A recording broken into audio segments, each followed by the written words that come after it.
I'm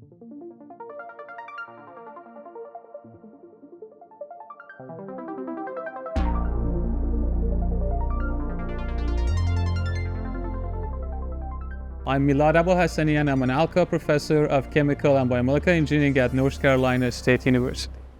I'm both a mechanical and a chemical engineer by training. During my graduate studies and postdoc at University of Toronto and MIT, I was working on high-throughput screening technologies for applications in carbon capture and pharmaceuticals. And in fall 2016, I joined NC State and established my group in the chemical and biomolecular engineering department. The way we've conventionally been doing research in chemical material sciences is extremely slow, resource-intensive, and expensive.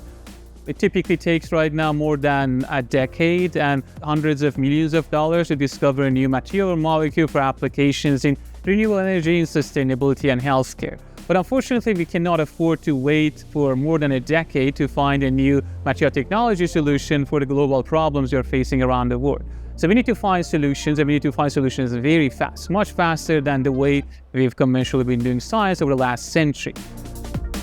So my research group at NC State works on finding new engineering solutions that can help us reduce the time and cost of discovering a new material or molecule 100 to 1,000 times faster than the way we have conventionally been doing science. And the way we have specifically achieved this research acceleration is through integration and collaboration of human knowledge with artificial intelligence and robotics. So we focus a lot on lab automation, and we use AI to drive the automation technologies we develop, and we call these self-driving labs.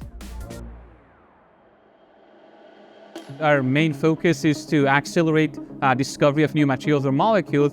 In some of our research over the last 8 years in building the self-driving labs, we have shown that through this human knowledge, AI, and robotics automation, we could reduce discovering a new chemistry for synthesizing very complex heat-true nanostructure semiconductor materials for applications in photodetectors and LEDs 100 times faster than the way only relying on human knowledge was able to do in the last 15 years. In one example, we showed within 30 days of autonomously operating a robot, exploring a very complex chemistry, they could discover a new chemistry of making these very complex semiconductor materials at a higher quality, much better and faster than what human knowledge could do over the last 15 years of academic literature.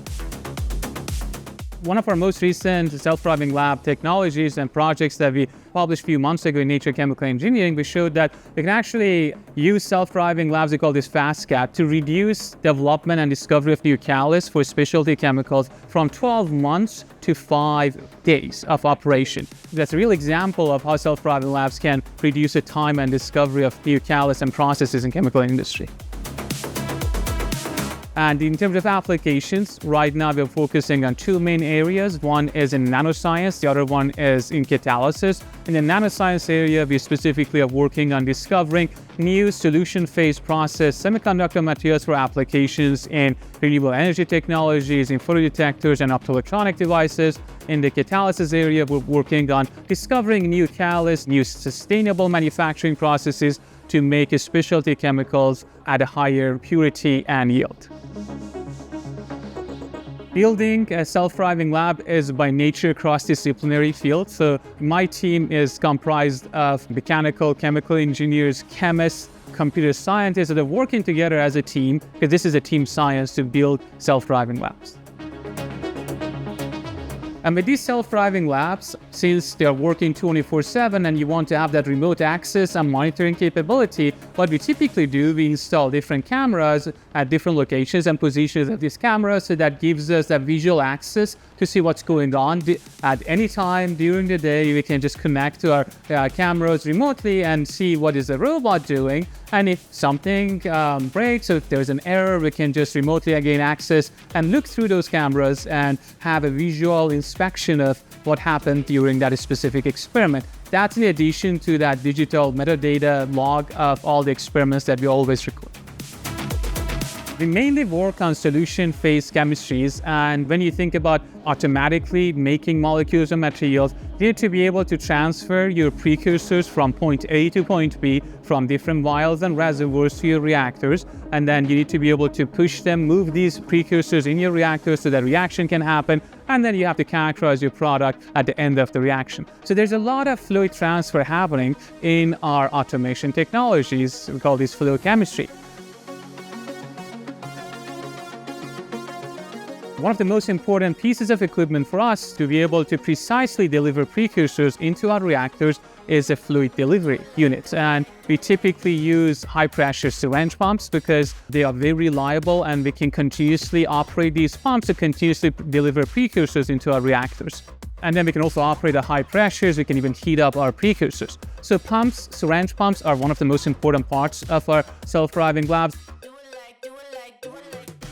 One of the most important things is formulation and delivery of different precursors into our reactors. We want to precisely mix different chemicals at very precise ratios or concentrations selected by the AI agent of our self-driving lab. So that precision of delivery of minute amounts of these precursors is extremely important in delivering the exact concentration of these chemicals in our reactors. So we chose Chemix pumps because of their precision, reliability, and their user-friendliness in automation, because you have to automatically communicate with these pumps and then be able to precisely dose different amounts of chemicals loaded in syringes. These are different precursors that we have to automatically mix. So Chemix provides us with that precision, reliability, and ease of automation, so we can rely on their same operation and reliability for 24/7 operation over multiple weeks.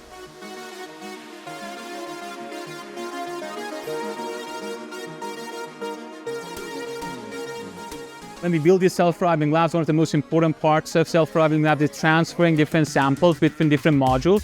So this robotic arm here, for example, transfers our samples that are synthesized with a different robot to another robot that can characterize those molecules that are automatically synthesized in a different station. So robotics arms are used for sample transfer and also sample preparation. So we can operate those self-driving labs 24/7, and we can minimize human intervention need in the lab.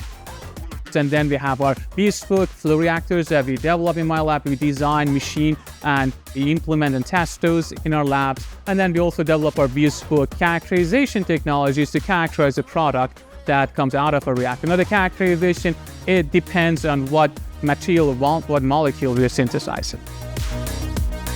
So depending on the application, we either have the spectroscopy, chromatography, or mass spec, or sometimes NMR or IR characterization tools integrated with our reactors.